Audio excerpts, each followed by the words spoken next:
नमस्कार, मैं तृप्ति द्विवेदी और आप देख रहे हैं एबीपी गंगा। उत्तर प्रदेश स्थित प्रयागराज में महाकुंभ के दौरान मची भगदड़ के बाद विपक्ष ने राज्य की योगी सरकार पर सवाल उठाना शुरू कर दिया है।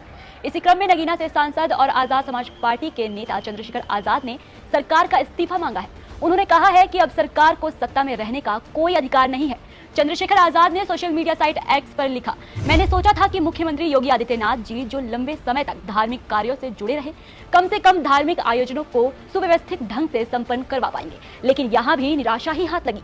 योगी सरकार ने तीर्थ यात्रियों की सुरक्षा और सुविधा को पूरी तरह नजरअंदाज कर दिया, जिससे यह भीषण त्रासदी हुई।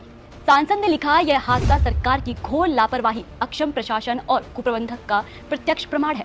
सरकार का ध्यान तीर्थ यात्रियों की सुविधा व सुरक्षा पर कम और प्रचार व दिखावे पर अधिक था, जिसका खामियाजा निर्दोष लोगों को अपनी जान देकर चुकाना पड़ा।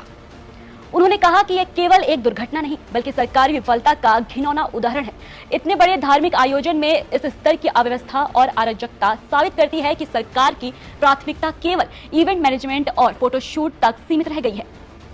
सांसद ने आरोप लगाया कि इतना ही नहीं, यहाँ अस्पतालों की बदहाली भी कम शर्मनाक नहीं है। न बेड, न कोई सुविधा, संस्थानों की भारी कमी और घायल को उचित इलाज की दिक्कत यह साबित करती है कि सरकार की प्राथमिकता कभी भी लोगों की भलाई नहीं रही।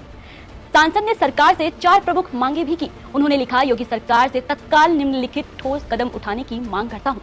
घायलों के लिए सर्वोच्च चिकित्सा उपलब्ध करवाई जाए और सभी का निःशुल्क इलाज हो।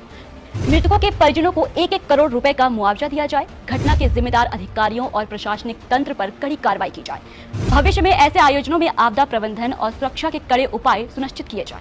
योगी सरकार से इस्तीफा मांगते हुए नगीना सांसद ने लिखा, इस त्रासदी ने योगी सरकार के खोखले दावों की पोल खोल दी है। धार्मिक आयोजनों को राजनीतिक मंच बनाना और तीर्थयात्रियों की सुरक्षा से खिलवाड़ करना अक्षम्य अपराध है। अगर सरकार अपनी जिम्मेदारी निभाने में असमर्थ है तो उसे सत्ता में बने रहने का कोई नैतिक अधिकार नहीं। आपको बता दें कि मौनी अमावस्या के स्नान को लेकर करोड़ों श्रद्धालु महाकुंभ पहुंचे थे और बताया जा रहा है कि संगम नोच पर स्नान को लेकर भगदड़ की स्थिति बनी। यूपी सरकार के हवाले से कहा गया है कि महाकुंभ मेला क्षेत्र में कुछ और महिलाएं दब घुटने की वजह से बेहोश हो गई और उनके गिरने की वजह से भगदड़ जैसी स्थिति बनी।